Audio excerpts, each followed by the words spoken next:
But I wanted to see this. This is probably the best. The Camping Rusher for news. This is probably the other best Fortnite content creator. Opinion Leo, the GOAT. Fortnite Now I'm superhero seasons. subscribed We on all this love account. them, right? Nope. Oh no, not no, bro. Why is he giving me PTSD within the first like second, dude? Like, you gotta chill. You gotta relax. I'm just trying to wake up right now. I'm a little tired, dog. I have to slam another energy drink. Fortnite Damn. superhero seasons. We all love them, right? Nope. While I've been fairly impressed by Chapter 6 as a whole so That shit was- far, that even shit was some Galactic PTSD. Battle to an extent, okay, maybe just a little bit, Season 3 Super stands apart from the rest of the chapter due to its depth and clear direction, opposed Yes. to its preceding seasons. There's The PTSD. a lot of things to praise about Super, and while I'm not going to deny that there's a lot of things this season that make my ballsack explode, I think it's best What? to explain what Fortnite nailed and what they fumbled this time around. Yeah. What is that? I still never even realized what this thing is. Which ultimately made me open I my played eyes Battle to Royale like 2 Fortnite's times. constant insistence on making Battle Royale matches so tedious and draining.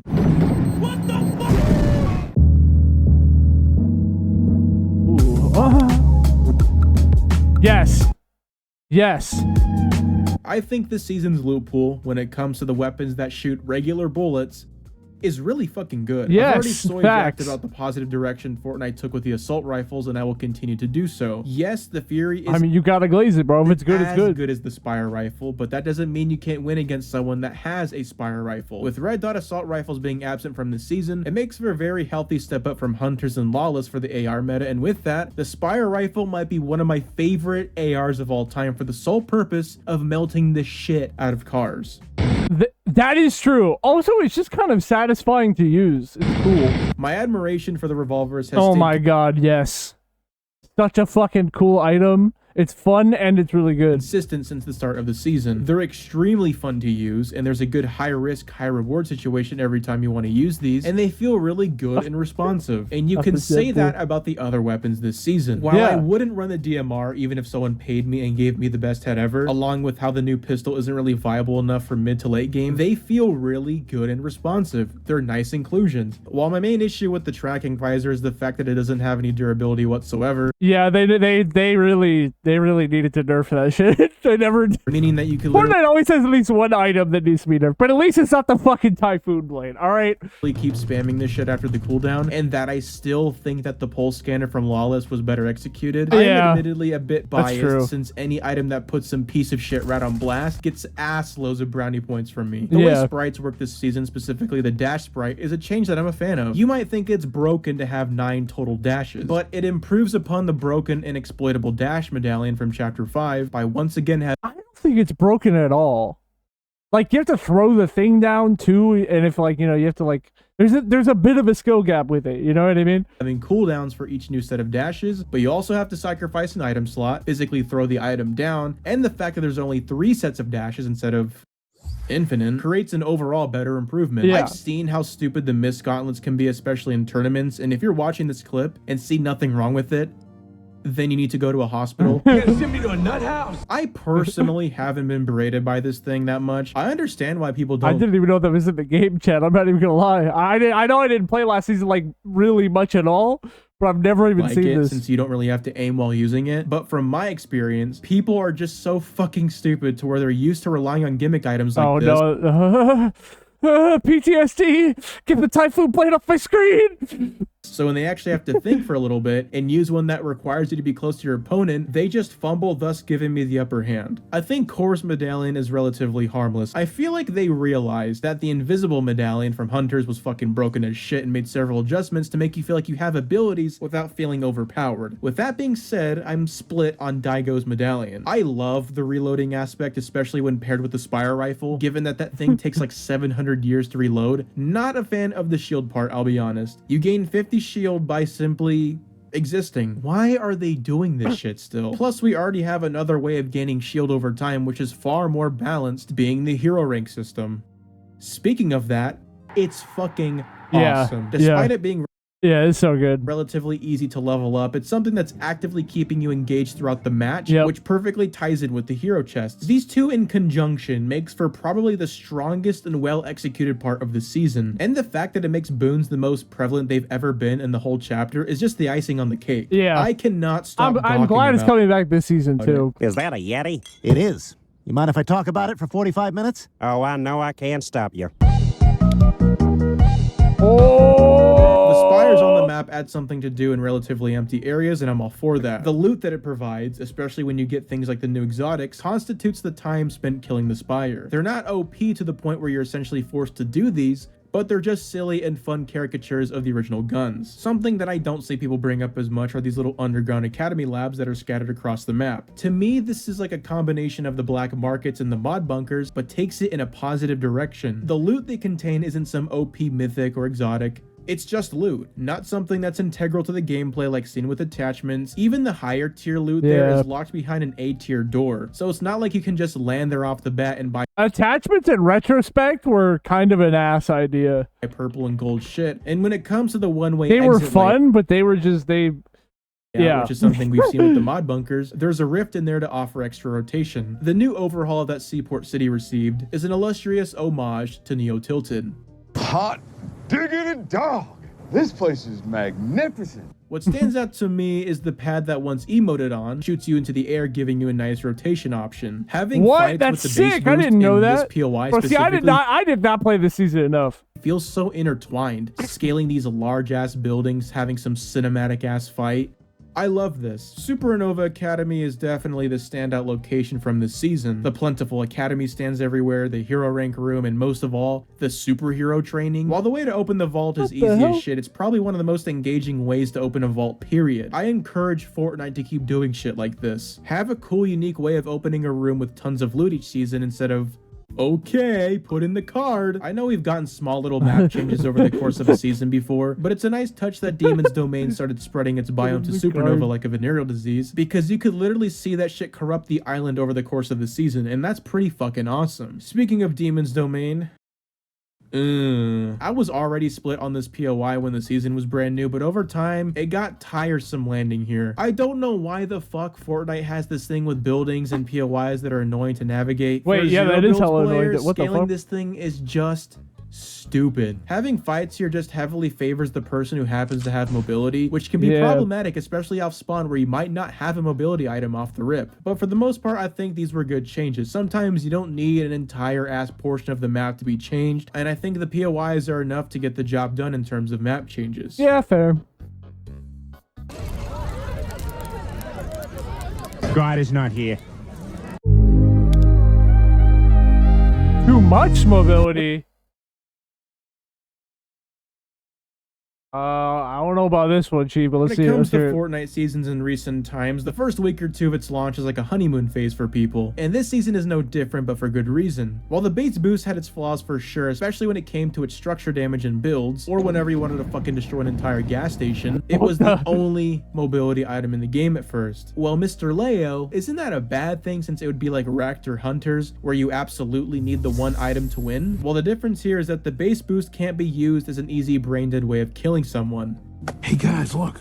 It's a movement item. None of my deaths felt cheap during this time period, and that was the case throughout the season, which is why I admire it. The Angry Bird item and Surf Cubes were shortly added as mobility items, and to be honest with you, these items themselves in a vacuum are actually really cool, and Fortnite should genuinely be proud of themselves for making unique aesthetics for these items that aren't OP. The Surf Cube is an awesome traversal item, and it feels like a step forward for my personal favorite Chapter 1 vehicle being the Drift Board. The Angry Bird item, where you turn into an Angry Bird, is really practical on paper. Its utility to reposition yourself in a fight, scan out a one-way room before you go in. It's a well thought out item, but what the majority of people do is run away with it whenever they take damage, and they just use it to get the 3 seconds of damage. Yeah, yep.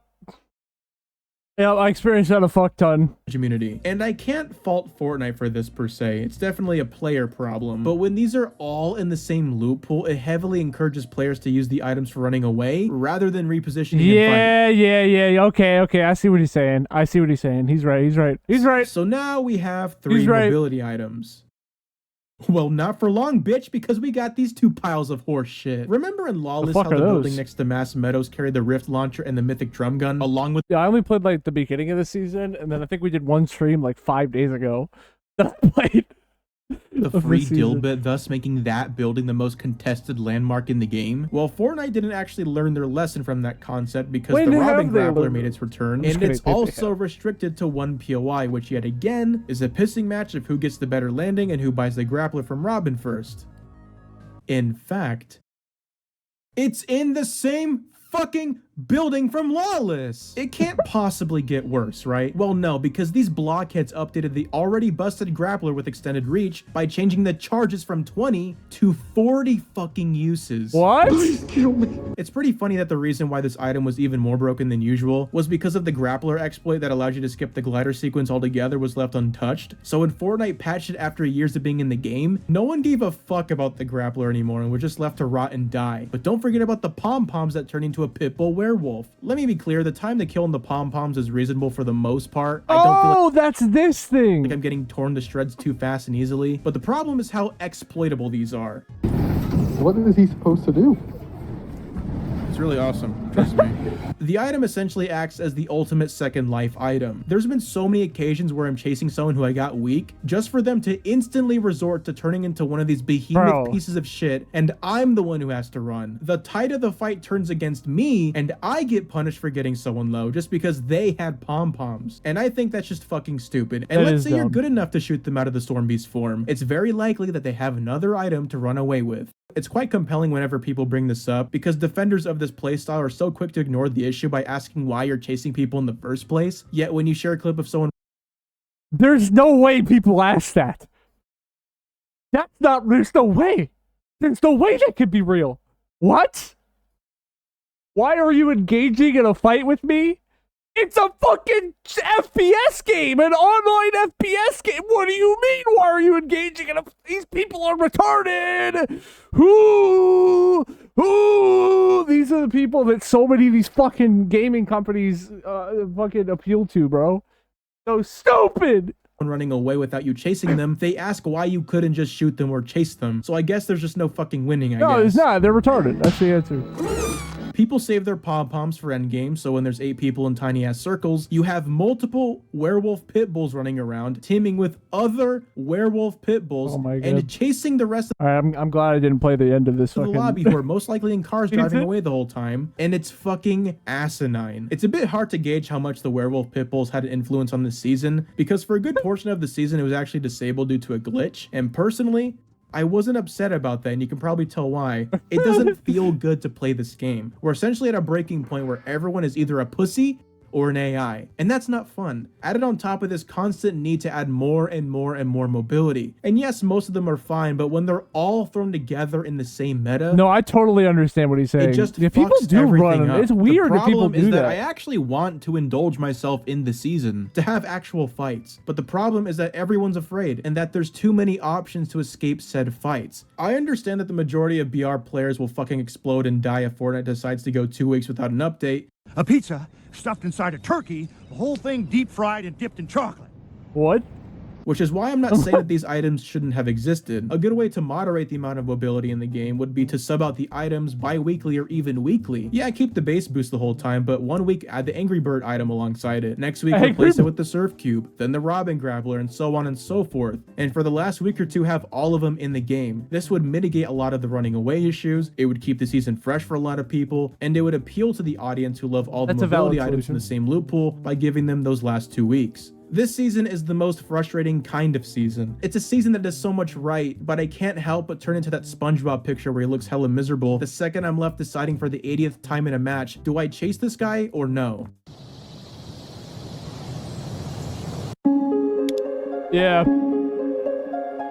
I feel like I'm just saying the same thing over and over and over again for seasons. It started off pretty good, but then they fumbled. It started off pretty good, but they fumbled. It started off pretty good, but then they fumbled. At a certain point, I thought maybe it was just a me problem. But a season like this, where there's a noticeable amount of good aspects, especially when it comes down to the main loot pool, just for the game to feel tiring to play, It's not a Battle Royale like really has fallen off. me problem. This season opened my In eyes to a Fortnite. lot of things, or at best reinforced a lot of previously held beliefs that I had. The Like the thing that keeps me on the game when I play is like reload. Blitz now is fun. What's the other thing? OG, not really, to be honest. Mainly just cracks that reload. have been plaguing the Battle Royale mode have been open on full display for me starting this season. You choose to land at one of the 18 POIs on this large-ass map, so you get into a car and try to find people. If this is a Battle Royale game by all means, running into people is half the game. You see visual audio gunshots, so you haul ass to try to find them.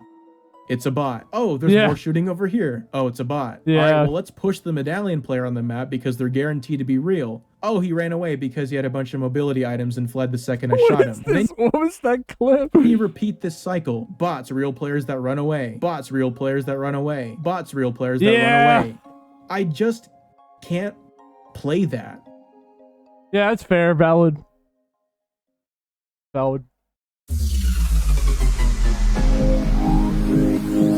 Grading this season is relatively hard for a few reasons. The actual content itself isn't bad and is actually really good. The mechanics are so well thought out. They fixed things that were problematic like the AR loophole and the underground bunker system, but it's hard to actually engage with a lot of the content given that no one actually wants to fight. And this season dumping these types of items in is the main culprit. But whenever you do get lucky and you run into people that actually say, alright bet, and actually fight you back, it's one of the most entertaining parts of this whole chapter. True.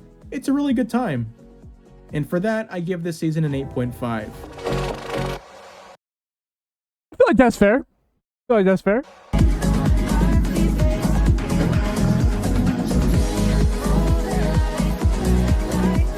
I feel like that's a valid rating. Oh, the server's not on.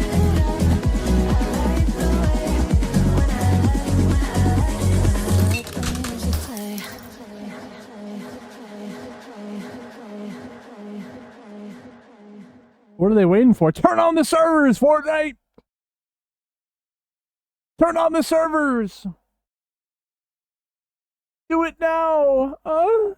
Yes, Daddy. Turn on the servers.